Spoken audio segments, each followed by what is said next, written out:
Salut à tous, c'est Dramalik UD, j'espère que vous allez bien. Moi ça va, j'ai la patate. Alors aujourd'hui on se retrouve pour une nouvelle vidéo d'achat-revente, une technique révolutionnaire qui rapporte pas mal de crédits, une technique assez connue qui se rapproche de la technique FUT millionnaire. Je vais vous montrer mes ventes avec lesquelles j'ai fait 50 000 crédits de bénéfices. Bon là, les Sandrini c'est de la tech avion, c'est autre chose. Mais comme vous pouvez le voir, Samuel Eto'o, Strootman, Lavezzi, Bender, Luis Adriano, tout ça c'est avec cette technique. Vous pouvez le voir à leur prix.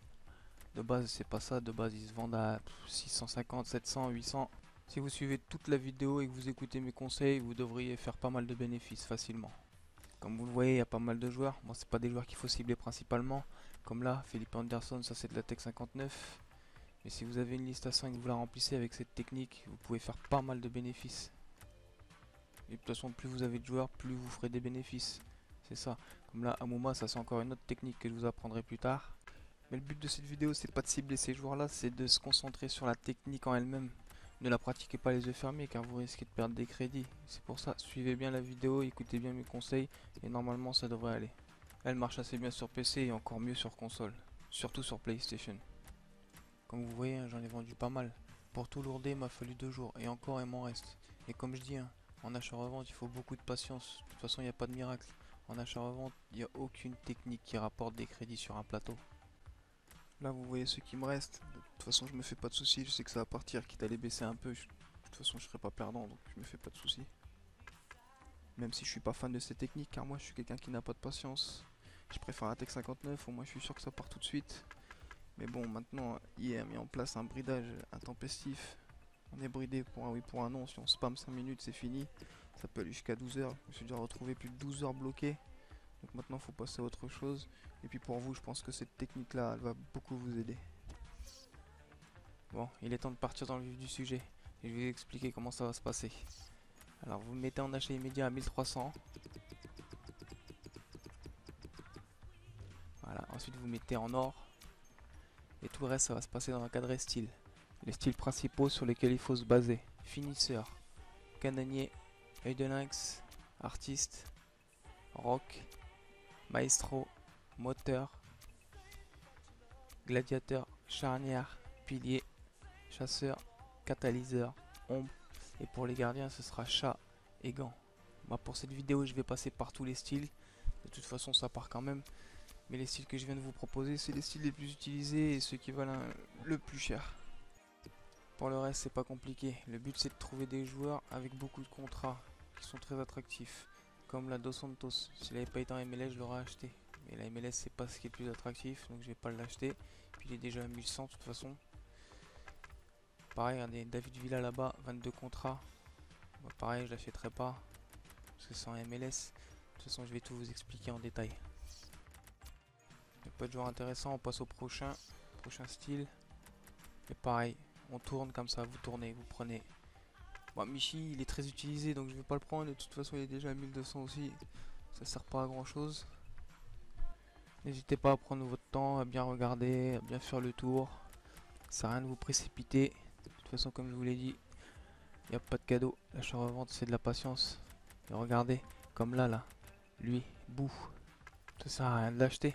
C'est un joueur quasi inconnu et il partira pas. Si vous l'achetez, il va galérer à partir. En plus, il est dans un championnat que pas beaucoup de monde utilise. La première division argentine, il y a des joueurs beaucoup plus intéressants que lui. Donc à mon avis, il n'intéresse pas grand monde. Donc si vous voyez des joueurs comme ça, comme je sais pas, des joueurs de Super League turque, des joueurs de D1 belge, sauf s'ils sont très connus, ne les achetez pas, ça sert à rien. Ça peut partir, mais ça va galérer. Et vous allez les garder une semaine, 2 semaines, voire 3 semaines, jusqu'à ce que ça parte. Et puis c'est pas le but non plus, quoi. Voilà, là par exemple, Luis Adriano, canonnier, 20 contrats à 900 crédits, c'est intéressant. C'est ce genre de joueur là qu'on recherche. Il joue au Milan AC, Serie A, buteur, c'est intéressant. En plus, il est pas mauvais. L'an dernier, avec l'équipe j'avais fait une équipe du Shakhtar, je l'avais en buteur, je m'amusais. Donc je l'achète. Puis je pense que je vais le relister à allez, 1300. Je pense qu'à 1300 ça peut partir. Faut pas abuser non plus sur les bénéfices. Je pense qu'à 1300 c'est parfait. Si je le mets à 2000, c'est sûr et certain, il partira pas. Ou moins vite, beaucoup moins vite même. Là, un autre exemple, Mounaïn. Je suis pas certain qu'il soit âgé de base. Ah si, il est âgé de base, mais n'hésitez pas à vérifier, parce que parfois il y a des joueurs qui ont été changés de poste et les joueurs relisent la carte au premier prix du marché. Alors les principaux changements de poste à prendre en compte, ce serait un MG passé en AG, un MC passé en MOC ou MDC et vice versa, un MOC passé en BU et un MD passé en AD, car c'est les cartes qui valent le plus cher et vous pouvez faire pas mal de bénéfices sur des cartes comme ça. Bon voilà, globalement vous avez compris le principe. Je vais accélérer la vidéo parce que j'ai tourné 1 heure de vidéo, je vais pas vous laisser 1 heure comme ça au ralenti, et pendant que ça accélère je vais vous expliquer tout en détail. Alors tout d'abord les critères à prendre en compte, l'attractivité du joueur, il y a certains joueurs qui sont plus utilisés que d'autres. Ensuite la note générale, dans la mesure du possible prenez celui qui est le plus proche de 80, avec une exception pour les joueurs super attractifs. Ensuite la correspondance du style avec le poste du joueur, n'achetez pas un BU avec charnière car ça n'a aucun intérêt. Ensuite il y a le nombre de contrats, on va se baser à 20 minimum, la forme 85 minimum selon la carte. Ensuite, le prix du joueur. S'il se vend globalement entre 750 et 850 et qu'il est listé à 1300, ne l'achetez pas car il est déjà assez cher. Et aussi là, comme vous avez pu le voir sur ADBuyer, j'ai fait une offre. S'il y a un joueur qui finit dans peu de temps et que vous avez les moyens avec vos crédits, si vous avez assez de crédits, n'hésitez pas à faire des offres car parfois les joueurs ils font pas attention et le joueur il passe sous le nez de tout le monde, à la fin c'est vous qui gagnez. Autre chose aussi, comme Bakary Sagna, vous avez pu le voir, il avait 30 contrats, je ne l'ai pas acheté. Ne vous laissez pas avoir par des joueurs qui paraissent super attractifs, parce que je me suis déjà vu acheter des joueurs comme ça, à la fin ça partait pas. Pour moi ils sont super attractifs, c'est des joueurs qui ont de bonnes stats, qui ont des belles cartes, mais je sais pas pourquoi ça part pas. Bon là j'ai fait une exception, j'ai acheté Luke Shaw à 1200, je vous conseille de ne pas dépasser les 1000-1100 dans les joueurs que vous achetez, mais là j'ai fait une exception parce que Luke Shaw lui il marche super bien. Avec 77 contrats plus charnière, à 1700 ça va partir facile c'est sûr. De toute façon à force de pratiquer cette technique vous saurez quel joueur marche vraiment. Alors là, le pur exemple, Siovas, le joueur totalement inconnu, 72 contrats avec pilier. Le mec ça fait peut-être 3-4 jours qu'il le liste. Et à chaque fois je vois il baisse son prix, et ce joueur il part pas. Quand vous voyez des joueurs comme ça, ne les prenez pas. Surtout faites pas cette connerie parce que vous allez vous encombrer pour rien. Là, un exemple positif cette fois-ci. Thiago, il a été repositionné en MOC, il a qu'un seul contrat, il a pilier. S'il avait été MDC avec plusieurs contrats, je l'aurais pris direct. Vous avez la preuve visuelle qu'il y a plusieurs critères à prendre en compte sur une seule carte qui peut vous permettre de gagner pas mal de crédit. Pour ceux qui me suivent déjà, si vous l'avez vu sur Facebook, j'ai posté une photo de Maxime Gonalon qui a été repositionné en MC avec je sais plus 13 ou 14 contrats, plus un style, et je l'ai pécho à 850, je l'ai revendu à 2700 parce que le repositionnement a fait toute la différence. Quand il y a un repositionnement comme ça, allez vérifier son prix, ne le mettez pas au pif comme ça à l'aveugle. Allez vérifier son prix. Par exemple, si vous trouvez un Alessandrini à 1000 crédits, s'il est AD, il va partir facile à 2300-2400. Et quand vous allez aller chercher son prix, quand vous cherchez Alessandrini, vous ajoutez le critère AD. Et vous regardez tous les AD qu'il y a, et vous regardez le prix du AD le moins cher. Et si par exemple cette carte, elle a beaucoup de contrats, vous pouvez la vendre encore plus. Si elle a 30, 40, 50 contrats, vous pouvez la vendre encore plus cher que le prix normal. Encore pire s'il a chasseur. Comme l'autre fois, j'ai chopé un McGiddy avec chasseur repositionné en AD. Il avait 94 contrats, je l'ai vendu 5200 crédits. Je l'ai chopé à 1000. Ça fait pas mal de bénéfices sur une seule carte. En plus, sur cette technique, il y a de la concurrence, donc ça prouve que ça marche. Plusieurs fois, je me suis fait devancer sur certains joueurs. Surtout pour ombre et chasseur. L'autre fois, je me suis fait devancer sur un Umtiti. Il était à 750, il avait ombre et je crois qu'il avait une vingtaine de contrats. Cette technique, hein, comme toutes les autres techniques, elle fonctionne super bien de 19h à 22h. Hein. Comme je le disais dans ma dernière vidéo, c'est là que le marché y vit. Hein. Surtout s'il y a des happy hour, surtout s'il y a des packs super intéressants, les gens n'hésitent pas à lourder. Même si leurs joueurs ils ont 30, 40, 50, 60 contrats, ils lourdent juste pour ouvrir des packs. Donc c'est vous qui tombez dessus, c'est vous qui profitez. Tant pis pour eux et merci à eux. C'est quand même grâce à ces gens-là qu'on fait du bénéfice. Hein. Donc ça mérite quand même un minimum de remerciements. Encore une fois là je fais une exception sur Gomez, Mario Gomez, il a 26 contrats mais il a que 78 de forme. Mais comme je sais que c'est un joueur très aimé, qu'il a une bonne frappe, il a un bon physique, je sais très bien que ça va partir. Je vais pas le mettre beaucoup plus cher mais ça fera quand même du bénéfice. De toute façon comme je vous ai dit, à force de tourner, vous connaîtrez les joueurs qui marchent bien. Ce qui est bien avec cette technique c'est que même s'il y a de la concurrence, il y en a pour tout le monde. C'est-à-dire que ça liste à tout moment, de toute façon ça liste à tout moment, donc à chaque passage vous allez trouver quelque chose. Ça se peut que vous trouvez rien, mais ça arrive rarement quoi. Chaque passage il y a quelque chose. Après il y a des moments de la journée où le marché vit moins bien qu'à un autre moment de la journée quoi. Par exemple le soir, je sais pas, à 3-4 heures du matin, ça va être compliqué de trouver quelque chose. Ou pendant midi. Pendant midi les gens ils sont en train de manger, ou ils sont au boulot, ou on sait pas. Mais une chose est sûre, c'est que le marché il reste pas inactif. Après, le mieux, comme je vous ai dit, c'est de 19h à 22h. C'est là que tout le monde est rentré du boulot, de l'école, du lycée. C'est là que tout le monde se rue sur FIFA, veut ouvrir des packs, faire des matchs. Voilà quoi. Il y en a certains qui vendent des joueurs pour faire du draft. Ça aussi, c'est intéressant. Ça nous aide un peu. Même si je trouve que ce mode de jeu, c'est une pure arnaque. Une pure arnaque pour dépenser ses crédits. Les gens ils veulent pas dépenser leurs crédits dans les packs, et bah tiens, on va leur donner un nouveau mode de jeu qui va leur permettre de dépenser les crédits, comme ça, ils seront obligés de consommer des points FIFA. Parce que si vous regardez bien, vous payez 15 000 crédits pour faire une draft, à la fin vous gagnez des packs. Donc c'est comme si vous ouvriez des packs normal quoi. Ça change pas grand chose moi je trouve. Après ce qui est bien dans ce mode de jeu c'est que oui, certes vous pouvez tester des gros joueurs. Si vous avez la chance de tomber sur un Ronaldo et que jamais vous pourriez l'acheter sur FUT, ça fait toujours plaisir. Ça oui je le comprends. Mais pour le reste, si c'est pour ouvrir des packs, sachant que ce qui se trouve dedans en général c'est bien merdique, hein, sauf si vous avez un peu de chance, pour moi c'est loin d'être intéressant. Hein. Après, moi je sais que je pourrais me les payer ces joueurs là, donc je vais pouvoir en profiter, donc je fais pas de draft, ça m'intéresse pas. De toute façon, ce mode de jeu, je l'ai fait une fois, j'ai eu un jeton, et je le refais plus, c'est sûr et certain. Sauf si je gagne un jeton dans les packs, parce que je crois qu'on peut gagner les jetons dans les packs. Voilà, là en 2 spi, je tombe sur un Kurzawa, ombre, 17 contrats. Je vais le revendre à 2600. Le truc c'est que j'aurais pu le mettre un peu plus cher parce qu'il va partir tout de suite, vous allez voir. Des fois je tente un coup de bluff, je mets le joueur cher, chose que je n'ai pas faite là, mais je le mets super cher. J'hésite pas à relister 2-3 fois et des fois ça part, hein, je vous jure, ça fait pas mal de bénéfices.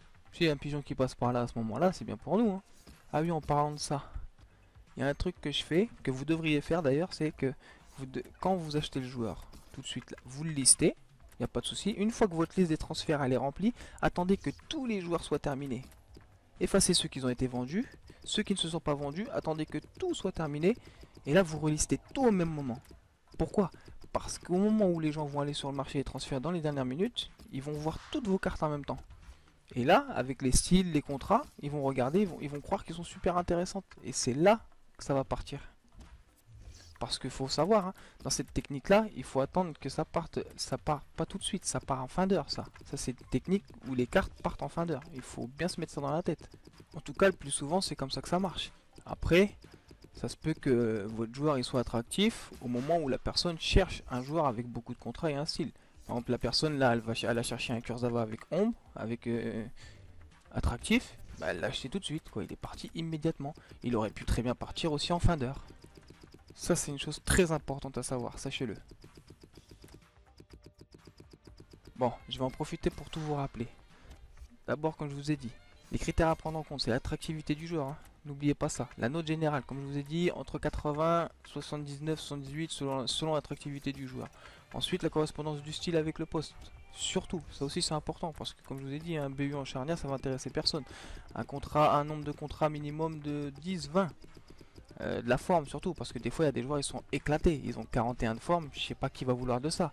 Vraiment le gars il pourra le vendre qu'au minimum quoi, il pourra pas le vendre au-delà. Ensuite le prix de base du joueur, s'il se vend à 750, 850, ça sert à rien de l'acheter à 1300 parce qu'il est déjà assez cher. Le gars il a été intelligent, il l'a listé assez cher par rapport au nombre de contrats et au style qu'il a. Ensuite les changements de poste, faites bien attention parce que des fois ça peut vous passer sous le nez. Les MC passés en MDC ou en MOC, les AD, les MD passés en AD, les MG passés en AG, tout ça, faites bien attention. Si vous avez un doute sur un joueur, n'hésitez pas à appuyer sur croix ou sur carré sur PlayStation pour comparer et vérifier tout ça. Parce que c'est important, ces postes-là sont très demandés, très recherchés et ils valent cher. Après, il y a quoi? Ah oui, n'achetez pas tout et n'importe quoi, comme je vous ai dit. Hein. Comme le joueur, la Sivos, le mec inconnu au bataillon, personne ne va l'acheter. Hein. Vous allez galérer à les vendre, ces joueurs-là. Ne les achetez pas, faites pas cette bêtise parce que vous serez perdant. Ensuite, les joueurs, comme je vous ai dit, il y a certains joueurs qui paraissent attractifs, ils ne le sont pas. Donc, maximum 2 joueurs.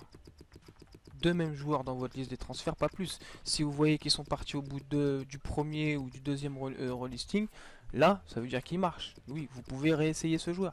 Mais si vous voyez qu'il faut 4, 5, 6 relistings, bah, oubliez-le ce joueur, laissez-le tomber. Ou alors prenez-le s'il a vraiment le double de contrat ou vraiment chasseur ou ombre. Parce qu'il n'y a que ça qui marche bien. Et puis si vous n'avez pas envie de tourner pour tous les styles, comme je vous ai dit, hein, vous vous focalisez sur les styles les plus utilisés qui sont finisseur, canonnier, œil de lynx, architecte, rock, maestro, moteur, sentinelle, charnière, pilier, chasseur, catalyseur, ombre. Et pour les gardiens, ce qui marche le mieux pour moi, c'est chat et gants. Et puis quoi d'autre? Ouais, pareil, hein. Bah, faites comme tout le monde, connectez-vous au serveur EA à 19h, enfin vers 19h, 18h30, 19h jusqu'au soir 22h. Et là, vous cherchez, vous allez tomber sur des pépites.